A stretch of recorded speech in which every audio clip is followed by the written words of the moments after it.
siendo renacidos por la palabra de Dios que vive y permanece para siempre.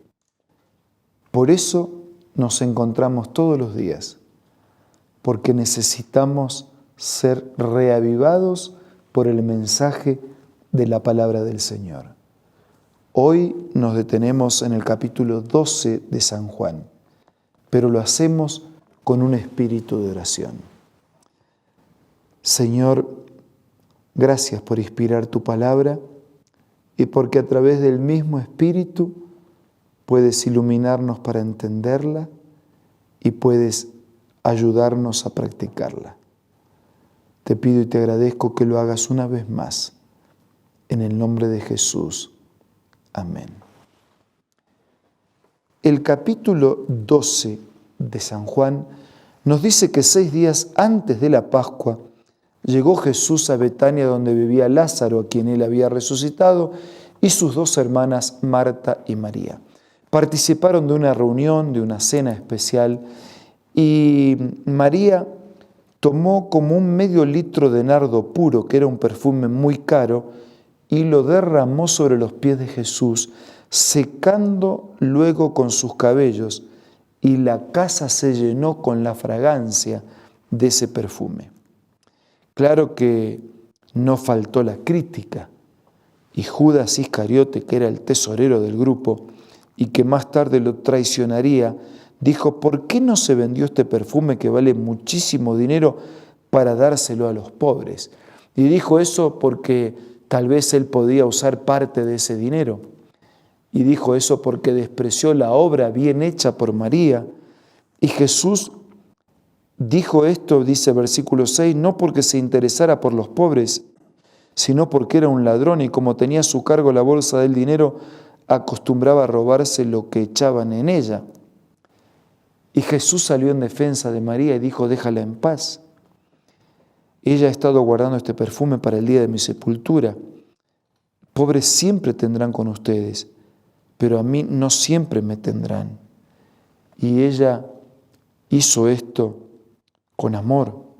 Y mientras tanto, muchos de los judíos se enteraron de que Jesús estaba allí y fueron a ver no solo a Jesús, sino también a Lázaro, a quien había Jesús resucitado.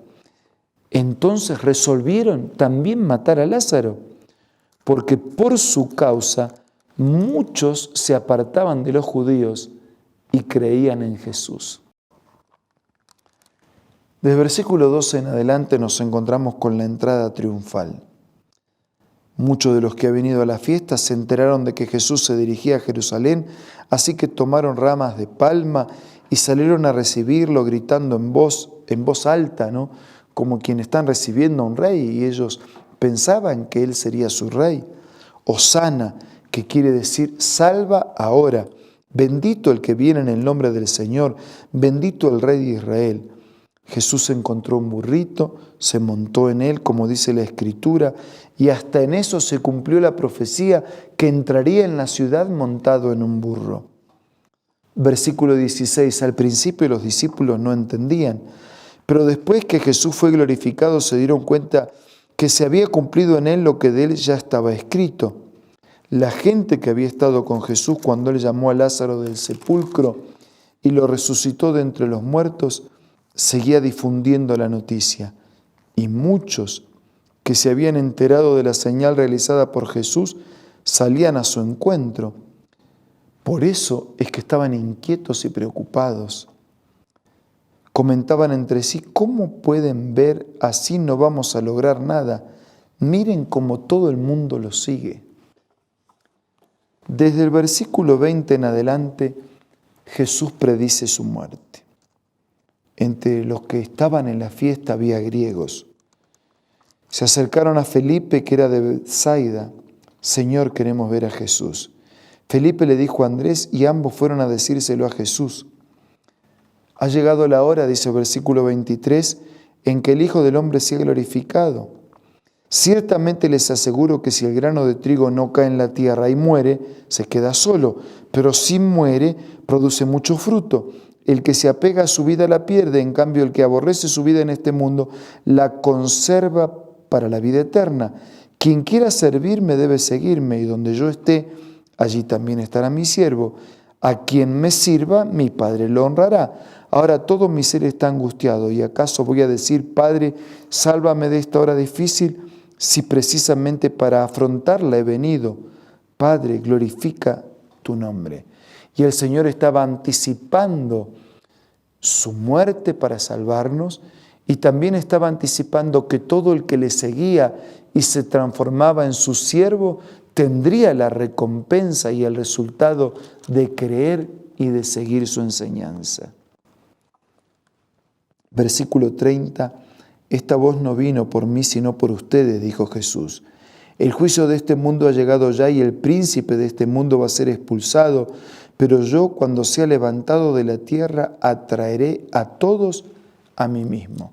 Por causa del pecado este mundo había pasado a ser propiedad del enemigo, pero por su muerte Jesús iba a recuperar esta tierra perdida por el pecado, y al ser levantado, así como la serpiente fue levantada en el desierto y quienes miraban vivían, al ser levantado Cristo en la cruz, a muchos, todos serían atraídos hacia Él. Versículo 35. Ustedes van a tener la luz solo un poco más de tiempo. Caminen mientras tienen la luz antes que los envuelva las tinieblas. El que camina en las tinieblas no sabe dónde va, y mientras tienen la luz, crean en ella para que sean hijos de la luz. Desde el versículo 37 en adelante nos encontramos con que los judíos siguen en su incredulidad.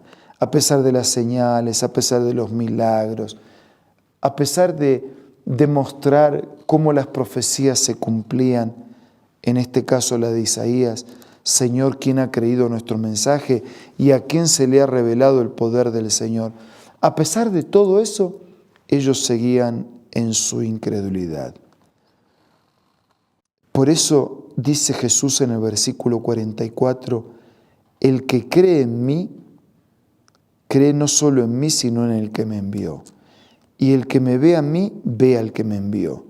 Yo soy la luz que ha venido al mundo para que todo el que cree en mí no viva en tinieblas. El que cree en mí, cree en el que me envió. Y el que me recibe a mí, recibe la luz que yo tengo porque vengo de la luz. Yo soy la luz que ha venido al mundo para que todo el que cree en mí no viva en tinieblas. Si alguno escucha mis palabras, pero no las obedece, no seré yo quien lo juzgue, pues yo no vine a juzgar al mundo, sino a salvarlo. Ahora, el que me rechaza y no acepta mis palabras, tiene quien lo juzgue. La palabra que yo he proclamado lo condenará en el día final. Versículo 49. Yo no he hablado por mi propia cuenta. El Padre que me envió me ordenó qué decir y cómo decirlo. Y sé muy bien que su mandato es vida eterna.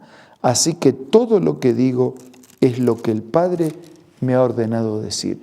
Yo no invento un mensaje. Yo vengo del Padre y traigo la verdad y la luz que provienen de Él. Transmito ese mensaje. Por eso ese mensaje es vida. Porque no proviene de mí, proviene del Padre que me envió. Y a través de este capítulo, Dios deja claro que no hay excusas que podamos presentar delante de Dios cuando rechazamos su mensaje, su voluntad y su actuación ante nosotros. A través de este capítulo, Dios deja en claro que quienes reciben sus bendiciones como Lázaro, que recibió la vida, pueden ser centro de los ataques del enemigo.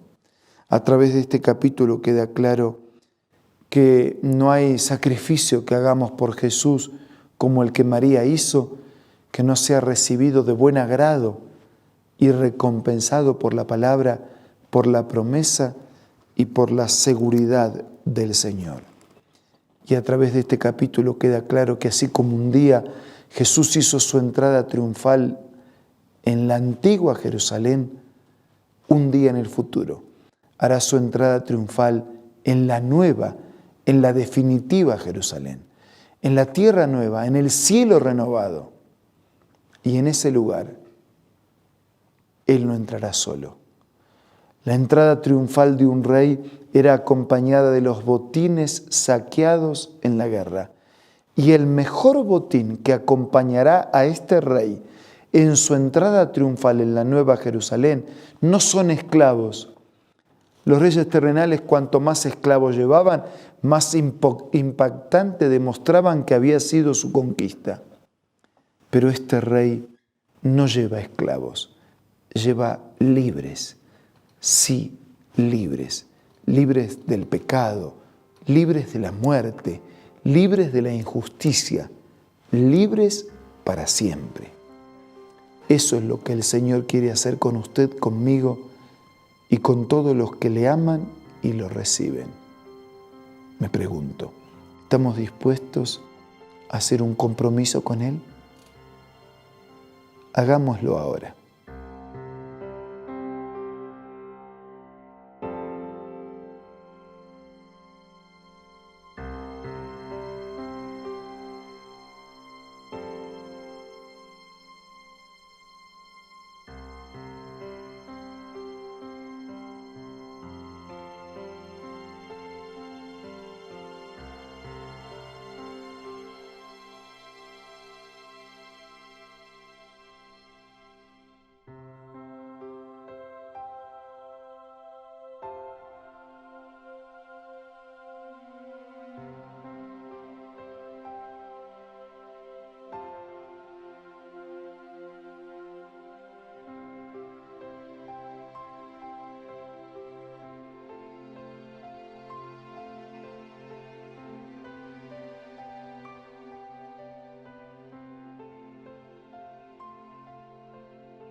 Gracias, Señor, por este capítulo y las lecciones del mismo. Y gracias porque de aquí a poco podemos definitivamente libres del pecado y de todas sus consecuencias, entrar en la Nueva Jerusalén y vivir contigo para siempre. Queremos ser parte de tu cielo, queremos ser parte de tu tierra renovada. Queremos vivir contigo por toda la eternidad. Bendice a todos nuestros amigos y hermanos y danos fuerzas para caminar de tu mano. Todo te pido y te agradezco en el nombre de Jesús. Amén. Muchas gracias por acompañarnos permanentemente. Nos reencontramos mañana para seguir siendo reavivados por su palabra.